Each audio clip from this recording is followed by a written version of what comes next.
तर मित्रांनो, काही दिवसांपासून लडाखचा समावेश हा घटनेतील 6व्या परिशिष्टात करावा या मागणीसाठी तेथील स्थानिक पक्ष आंदोलने करीत आहेत। मग याच पार्श्वभूमीवर नुकतेच पाहिले तर केंद्रीय गृहमंत्री अमित शाह आणि लडाखमधील स्थानिक नेत्यांची एक बैठक पार पडली।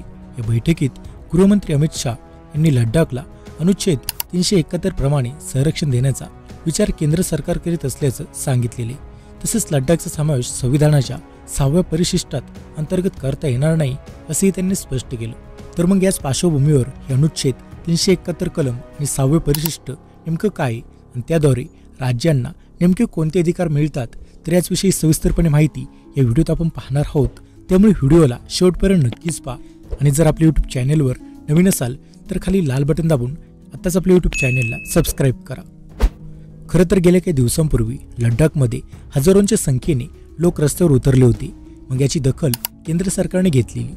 तर इंडियन एक्सप्रेसच्या रिपोर्टनुसार मोदी सरकार केंद्रशासित प्रदेशाच्या संरक्षणासाठी कलम 371 लागू करण्याचे विचार येते। तर याबाबत ऑफिशियल माहिती ही समोर येत नसली तरी सुद्धा पडद्यामागून याबाबत प्रयत्न सुरू असल्याचं सांगण्यात येते। तर काही सोर्सेसच्या माहितीनुसार लेह अपेक्स बॉडी आणि कारगिल डेमोक्रेटिक अलायन्सच्या स्थानिक प्रतिनिधींनी केंद्रीय गृहमंत्री अमित शाह यांची सोमवारी भेट घेतली होती। तर या बैठकीमध्ये अमित शाह यांनी याच नेत्यांना आश्वस्त केलं। अमित शाह प्रतिनिधींना म्हटले की स्थानिकांची जमिनी, नोकरी आणि संस्कृती या संविधानातील कलम 371 नुसार जपल्या जातील। तर यामध्ये अमित शाह यांनी प्रतिनिधींना स्पष्ट केलं की लडाखचा समावेश संविधानाच्या 6व्या अनुच्छेदमध्ये करणे शक्य नाही, त्यामुळे ही मागणी पूर्ण केली जाऊ शकत नाही। तसेच विधिमंडळाची मागणी देखील शाहनी अमान्य केली। तर जम्मू आणि काश्मीर प्रमाणे लडाख हे देखील विधिमंडळ नसलेले केंद्रशासित प्रदेश आहे। तर जमीन, नोकरी आणि संस्कृतीबाबत लोकांच्या भावना तीव्र आहेत, परंतु या संदर्भात अमित शाह यांनी सहानुभूती व्यक्त केली। ते म्हटले की लडाख नागरिकांचे हित कलम 371च्या माध्यमातून जपले जाईल। तर शाहांनी सांगितलं की स्थानिकांसाठी 80% नोकऱ्या आरक्षित ठेवण्यात येतील। तर मग यामध्ये संविधानातील 6वे परिशिष्ट नेमकं काय याबद्दल पाहूयात। खरं तर केंद्र सरकारने जम्मू काश्मीरमधून अनुच्छेद 370 कलम हे रद्द केल्यानंतर जम्मू काश्मीर पुनर्रचना कायदा हा लागू केला। तर या कायद्याद्वारे लडाखला विधानसभा नसलेला केंद्रशासित प्रदेश म्हणून मान्यता देण्यात आली।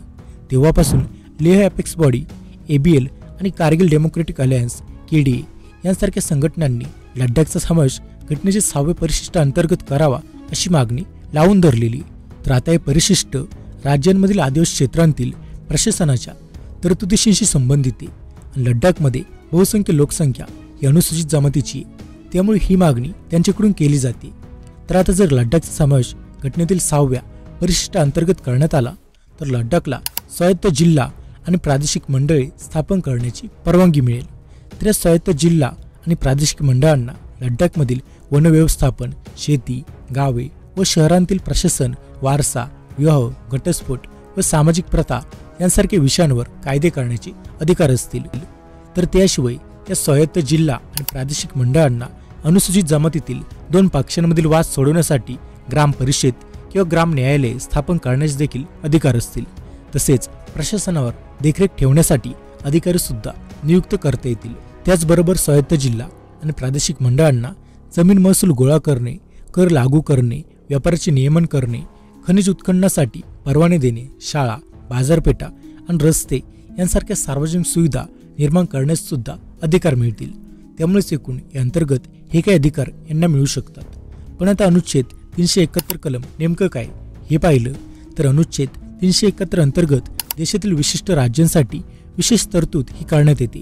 त्यानुसार राज्यांना केंद्र सरकारच्या हस्तक्षेपाशिवाय विशिष्ट समाजासाठी कायदे करण्याचा तसेच त्यांच्याशी संबंधित विषयावर निर्णय घेण्याचा अधिकार मिळतो। सद्यस्थितीत पाहिले तर 11 राज्यांसाठी अनुच्छेद 371 कलम अंतर्गत विशेष तरतुदी लागू करण्यात आलेल्या आहेत। त्यापैकी 6 राज्ये ही एकट्या ईशान्य भारतातील आहेत। तर मग लडाखलाही अनुच्छेद 371 कलम अंतर्गत विशेष तरतुदी हे लागू केल्यास येथील स्थानिक समुदायांच्या हक्कांचेही संरक्षण करता येईल। खरं तर ज्यावेळी देशाची राज्यघटना अस्तित्वात आली होती त्यावेळी त्यात केवळ अनुच्छेद 371चाच समावेश करण्यात आला होता। मात्र कालांतराने जशी जशी नवीन राज्यांची निर्मिती झाली तशी अनुच्छेदाची व्याप्तीसुद्धा वाढवण्यात आली। त्यात अनेक तरतुदींचा समावेश करण्यात आला। ज्यात जेव्हा महाराष्ट्र आणि गुजरात अशी 2 राज्ये ही निर्माण करण्यात आली तेव्हा या दोन्ही राज्यांसाठी अनुच्छेद 371(2) हे कलम लागू करण्यात आले होते. तर 2 वर्षांनी म्हणजेच 1962 मध्ये नागालँडमध्ये सुद्धा अनुच्छेद 371 कलम लागू करण्यात आला होता. त्यामध्ये नागा लोकांच्या धार्मिक आणि सांस्कृतिक बाबींसंबंधात भारतीय संसद कोणताही कायदा करणार नाही, तसेच विधानसभेच्या परवानगीशिवाय संसदेतील जमीन आणि संसाधने कोणत्याही बिगर नागा व्यक्तीला हस्तांतरित करू शकणार नाही अशी तरतूद सुद्धा करण्यात आली होती. तर अनुच्छेद 371 जी अंतर्गत मिझोरममधील मिझो नागरिकांना सुद्धा असे संरक्षण देण्यात आलेले.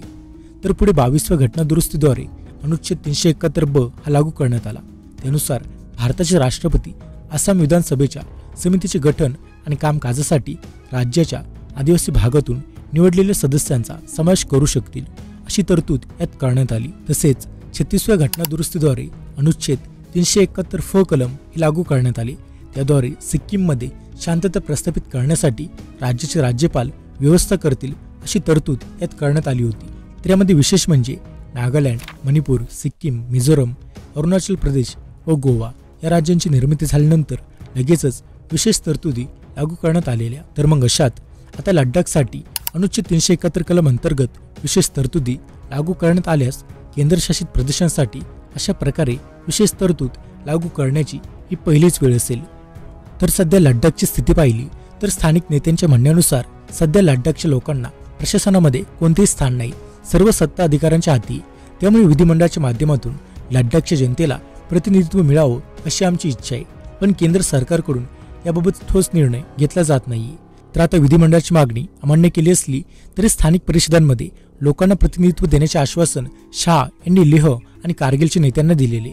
तर स्थानिक परिषदेच्या माध्यमातून लोकांना पुरेसे अधिकार देण्यात येतील. तसेच परिषदेचा अर्थसंकल्प राज्यासारखाच मजबूत असेल असेही शाह यांनी नेत्यांना सांगितले. तर लडाखच्या जनतेला दिलासा देण्यासाठी केंद्र सरकारने एक उच्चस्तरीय समिती सुद्धा ही स्थापन केली. तर लडाखच्या मागण्यांबाबत ही समिती विचार करत आहे, ज्यामध्ये लडाखची संस्कृती, भाषा आणि नोकऱ्यांना संरक्षण देण्याचा सरकारचा प्रयत्न आहे. पण लडाखच्या प्रतिनिधींची जशी इच्छा आहे त्याप्रमाणे मागण्या पूर्ण होण्याची शक्यता आहे. त्यामुळेच एकूण पाहिले तर कायद्याअंतर्गत केंद्र सरकार एखाद्या राज्याच्या विशेष गरजा पूर्ण करते आणि तेथील लोकांच्या हिताचं रक्षण करते. तर लडाखमध्ये कलम 371 लागू केले तर साहजिकच आहे स्थानिक हितसंबंधांना चालना मिळेल आणि स्थानिक नोकऱ्यांमध्ये स्थानिक लोकांना 80% आरक्षण देण्याची तरतूद केली जाऊ शकते.